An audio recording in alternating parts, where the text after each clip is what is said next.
Hi little kids, welcome back to my channel. Today I will learn you how to write small letter P to Z. I am making the rainbow page. I am using here the different types of holy color. Here I am using light green color.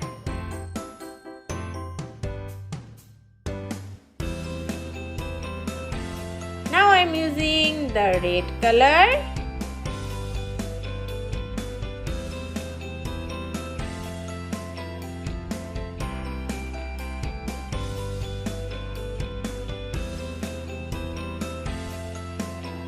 Now I am using the purple color.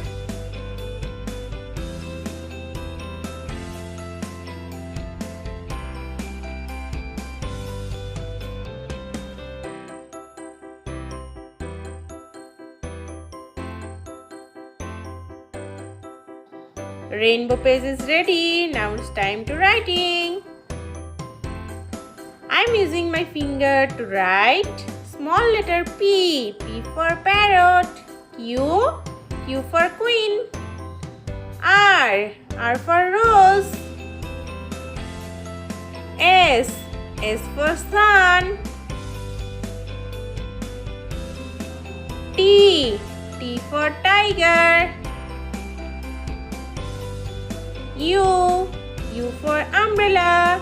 V for van. W for watch.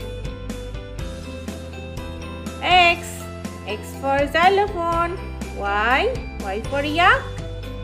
And Z for zebra. Thank you for watching this video, and if you like this video, please subscribe my channel for more videos. I will be back with a new video for you. Till then, bye bye little kids.